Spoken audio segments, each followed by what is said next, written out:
Hi everyone, it's me, Spring, the fiber enthusiast, and welcome to the channel. So today is going to be a what is it and why do we need to know this? We're going to talk about and go over the difference between S-twist and Z-twist and how it may or may not affect your crocheting or knitting.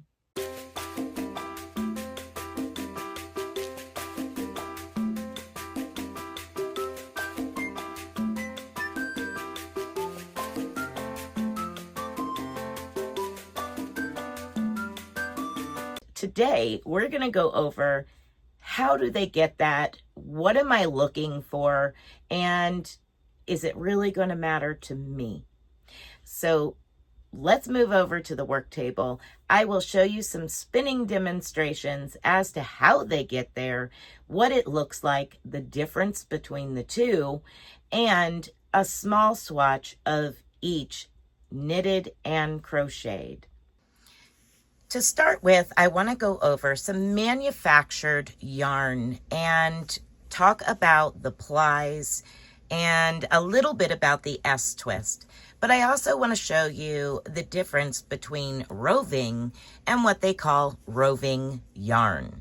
Let's get started. How do we get yarn? Well, we have these fibers, and whether it's animal or it is a handmade, such as plastic, acrylic yarn, you have fibers, you create these fibers, and they get put into this roving. So all of the fibers are going the same direction.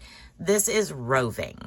And now we can spin straight from the little tufts of hair. We can put it into roving. We can make bats with it. There's all kinds of ways that we can spin these fibers. But the main thing is you really want these fibers to all be going the same direction, and spinning from roving is wonderful. So here we have the roving. The roving has 0 twist to it. Now if I move it over here, over the Z, and I give it a little twist counterclockwise,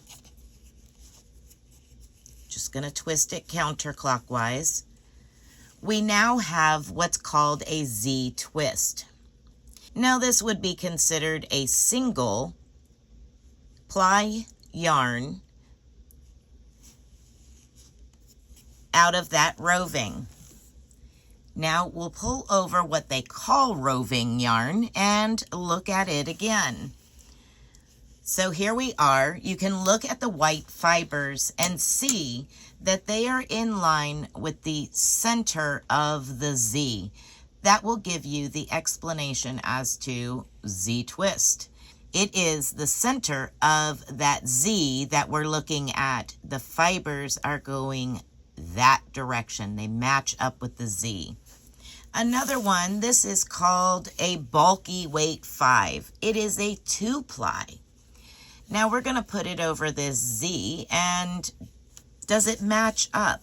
Does it look like it is a Z twist?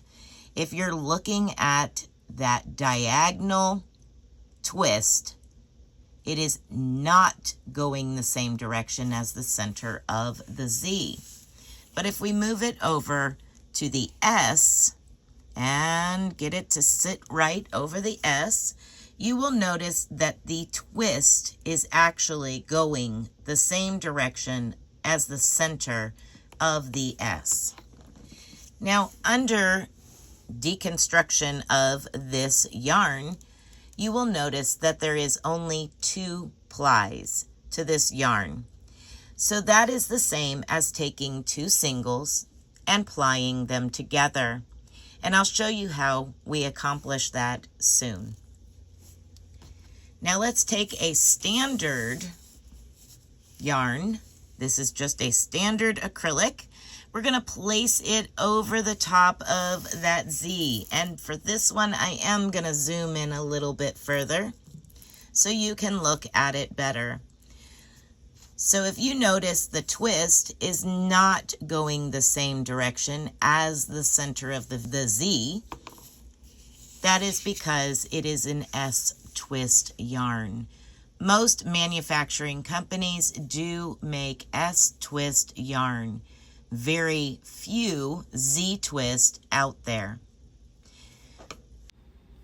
By spinning a Z-twist single, as being shown here, we will later ply it S-twist.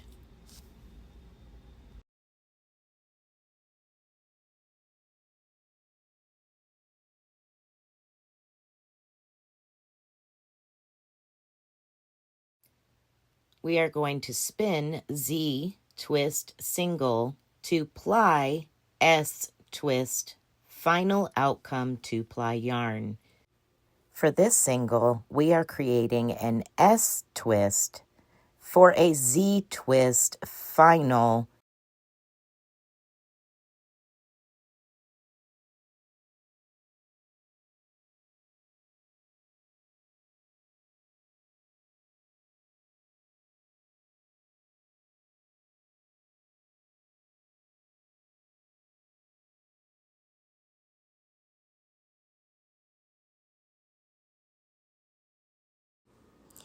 Now we're going to ply together the S twist ply, which is your standard manufactured ply.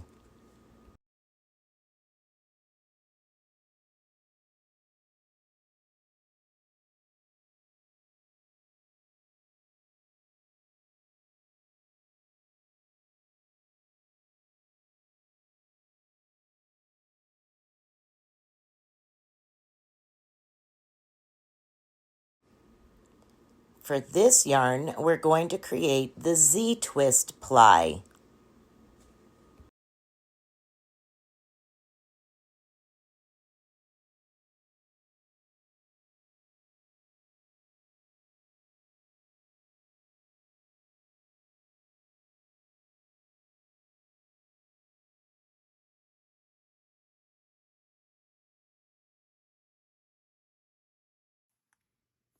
Here is Z twist with a row of single crochet, a row of half double crochet, and a row of double crochet. Here is S twist, and it is exactly the same, single crochet, half double, and double. We're not looking at the size or anything like that. What we're going to be looking at is directly at our hook and the way the yarn twists when we wrap it around our hook to create our next stitch.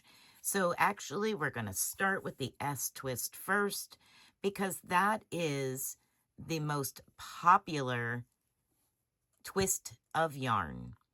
So I'm just going to chain one and I'm going to zoom right on in to where my fingers and yarn and stitches are. So I'm going to yarn over, and if you notice, when I bring my hook under and over, I'm actually untwisting the ply. It's actually losing its shape because I'm bringing it the opposite direction that it was spun. Yarn over, pull through. Yarn over. Now we're getting more and more loose right here by my finger. We're going to go into the same stitch, yarn over, pull up a loop, yarn over, and see how we continue to lose our twist? That is an S twist. When you're doing that, what happens when you come back through is that's how you end up splitting your yarn, because you're actually untwisting your yarn as you go.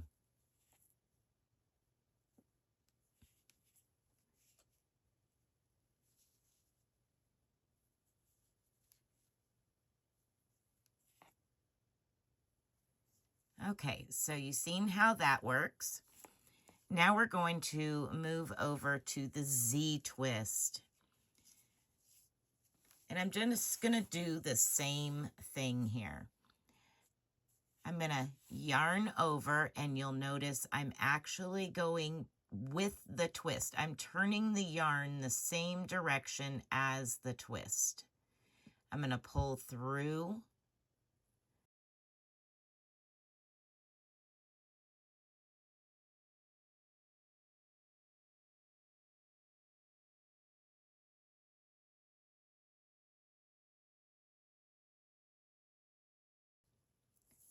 And here we go again. Go into the next stitch.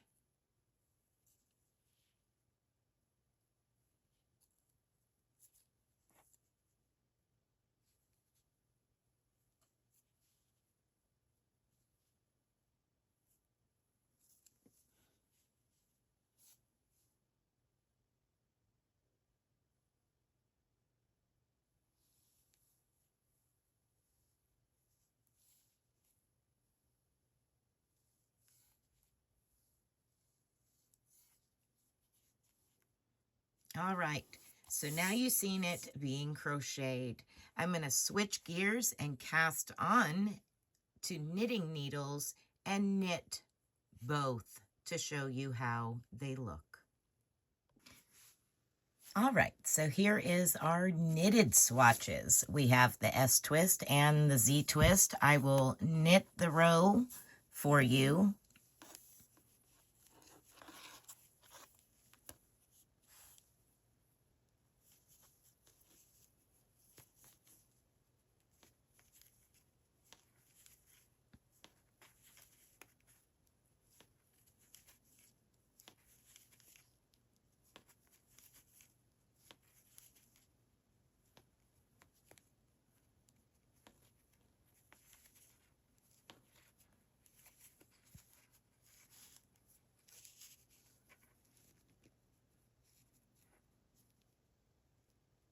And here is the Z twist, and I will knit this row for you.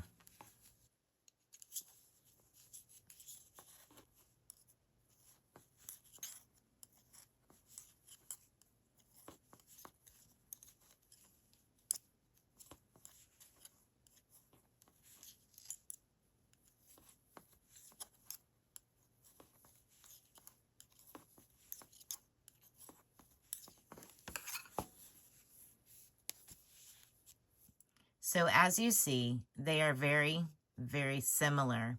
The thickness of them, the weight when the fabric is made is just about the same. And that has to do with more of the thickness of the yarn and how tight your stitches are. But they worked up pretty much exactly the same in knitting versus the crochet, where the yarn was untwisting in the S twist versus the Z twist. So now we know the difference between S twist and Z twist. Okay, so let's sum it up. What did we learn today?